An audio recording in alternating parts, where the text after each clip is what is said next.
The spring thaw is here whether you like it or not. This has now turned into that, and first responders will begin to see more water rescue calls. It may look like the river, the lake is still frozen. As you go out, take a couple steps, the thickness can drastically change. And that's a big concern, but it's not just hockey players or snowmobilers going through the ice. Animals, both domestic and wild, will go onto the ice, and people trying to rescue them will lead to them being rescued. Firefighters recommend avoiding the ice now and not to risk your own life to save an animal. The weight of an animal opposed to the weight of a man is going to be quite a bit less. So if the animal's falling through, there's a good chance that if you're going to try to go out there and get it, that you're going to fall through as well, and you're going to be compounding the problem. So if that is something that is a situation, call 911. And when do firefighters see an increase in people falling through the ice? Usually it's when things in the season, like we're getting closer to spring and the ice is getting weak and people are still out on it like they would when it's 6 or 7 inches thick. As soon as the ice starts changing, then we usually get people that were out there, or animals as well, they'll fall through. So you probably know what hypothermia is, but do you know the symptoms? Hypothermia will have 3 different settings. It would start with mild hypothermia, moderate hypothermia, going into severe hypothermia. Signs and symptoms of mild hypothermia could start with somebody shivering, very, very cold. Getting into moderate symptoms, people can become disoriented. Some people can become agitated, as well as the severe shivering.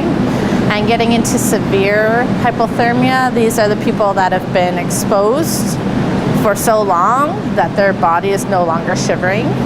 These people are in a life-threatening danger. And what happens after firefighters rescue a person from the water? Warm them up, so we're going to remove all of their wet, cold clothing and treat any symptoms from there. When it warms up, is the ice still safe? As soon as the water or the temperature starts changing, ice can change on a lake in a matter of hours. So if you have ice sheets that are going out, you can have pressure cracks, and these are things that will open up and then they'll close later on. So depending on what the weather is like is very significant for the conditions of the ice. Now let's get to the gear. This right here is an RDC. It's a rapid deployment craft. This is kind of our go-to piece of equipment that we use almost at all of our water calls. It's something that's really easy to set up. It takes about 2 minutes to fill up, and we use a standard air bottle that we would use for our SCBAs. It takes about 2 minutes to fill. It's ready to go, and it's very light. We can use this to carry equipment to where we need to go. So basically, if we had another person on the other end of that, we can load all of our rope and bags of throw bags, paddles, everything that we need to go can go right on that, and it makes a platform for us. When we get to the scene, this is something that we can use as a work platform as well, whether it be on the ice or if it's just in the water during like the low water season. If the water is really high, we use the Zodiac. That is something that we go to in higher water. In low water, summer, we would use this. So as soon as you're that, you're going to grab onto them.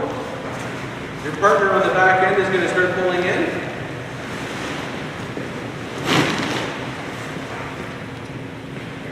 And then we're basically going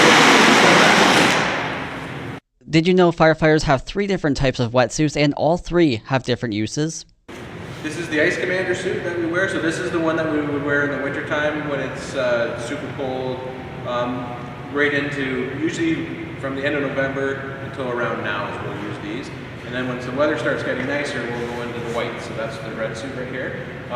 We do have longer underwear, and gloves, and hoods that we can wear with that, and boots as well. The benefit of this suit is it's much easier to swim in. So usually any time in the summer where we're going to be using a lot of defensive swimming, or if we're going to do a pickup from out in the water, we'll use that suit. This suit right here is basically an onshore suit. This is for captains to wear that they can still be in the hot zone, but they're still having perfect safety as far as location and everything goes. So this is our white's dry suit. This is the suit that we would wear in the summertime.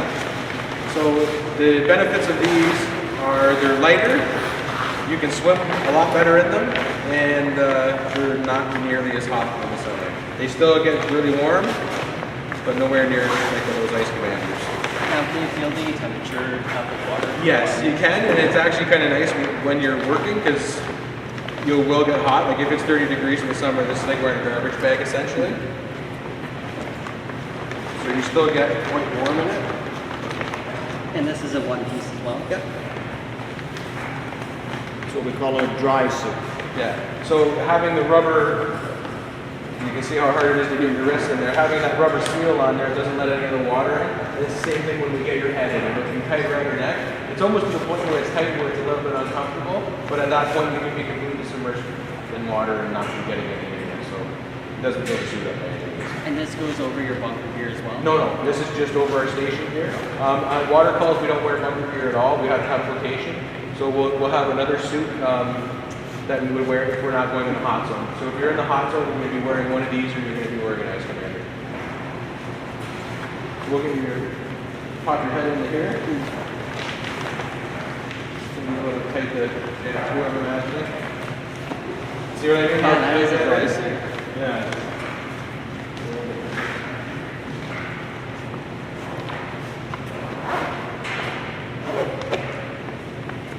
So these zippers are all waterproof. They don't leak at all. So it's kind of nice. And we would use all of our other equipment as well. Like we'll have our slip water vest on as well. Yeah. So these ones are a lot easier to get in, and usually one guy can do it. So with the other suits where we're basically tying up another person, these ones we can do by ourselves because we have our dexterity of our hands. But we always have something to hold with us. So even though we can do it all by ourselves, we'll still have another firefighter go over in the water team.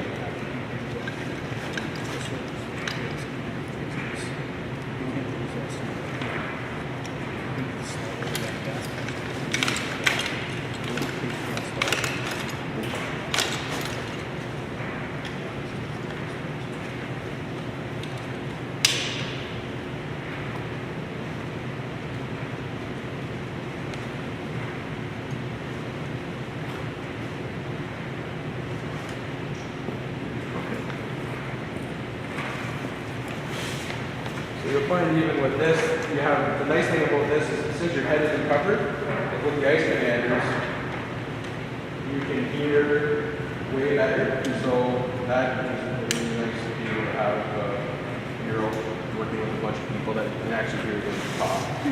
So you can see that you have more mobility in that. It's the same thing. Whenever we swim in these suits, you almost have to, like, you're all full of air right here. If you grab the corner of that, like by your neck, and just pull it out so you break the seal and crouch down, you can feel the air go out. So we do that usually before we go in because we'll lose a little bit of our buoyancy. So we want to be in the water so we can swim better. The higher out of the water you are, the harder it is for you to swim. So we have this on the front, and we have this on the back. So if we're doing quick water, we're going to hook up to the back. So if you do need to get free, you can just go on a.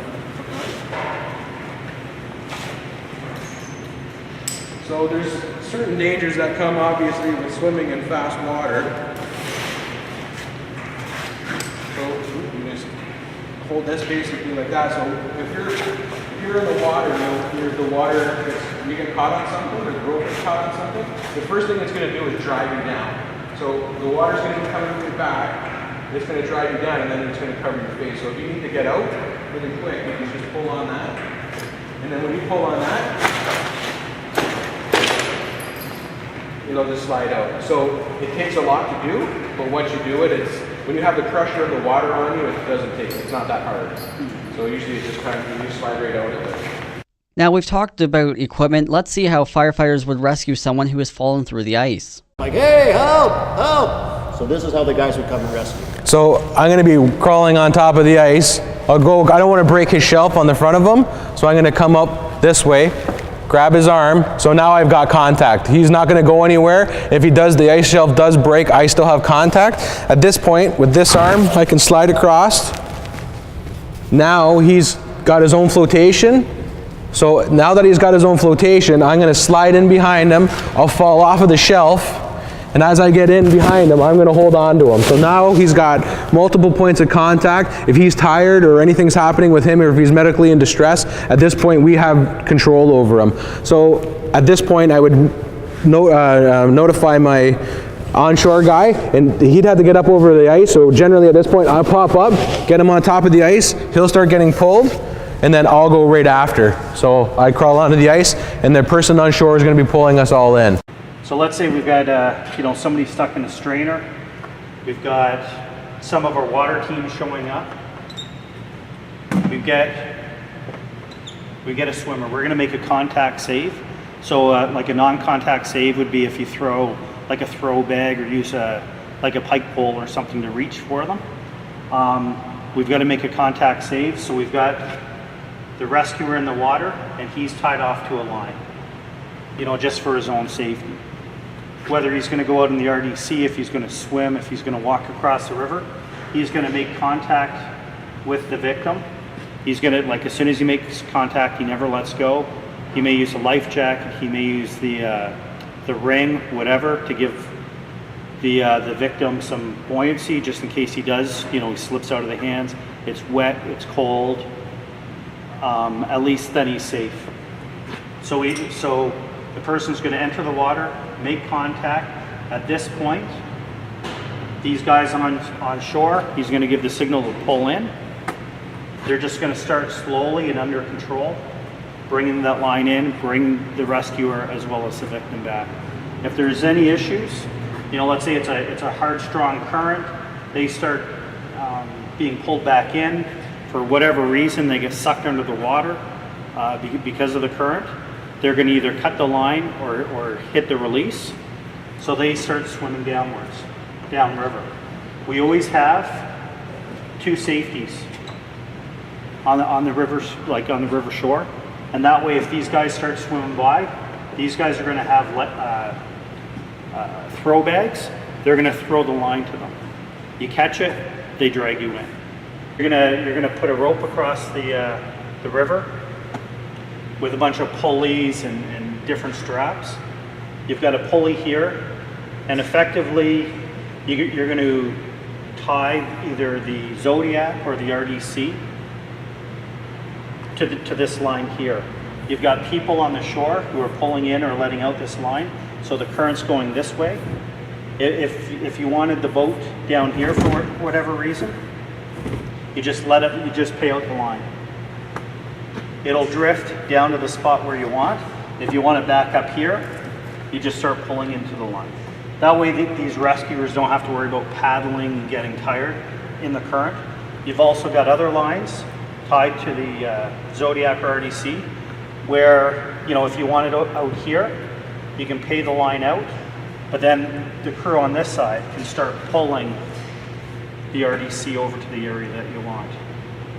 So it sort of, whether it's for a rescue, whether it's for a recovery, to aid the police in a search of some sort, you can get very specific in the location you want to go to and actually hold that location. Because if you're there with paddles or even the outboard motor and you want to hold your location in high current, it is an extra skill. It can be a little bit harder. This way, you're almost anchored to the position. So to recap, we've seen how firefighters rescue someone from the water, the wetsuits, spoken with paramedics on the symptoms of hypothermia, and what their job is once a person is rescued. And the key message is, it's not safe to do so. So as soon as that weather starts changing and you get multiple days of warm temperature, it's just not safe to be out there. So Stay off the ice.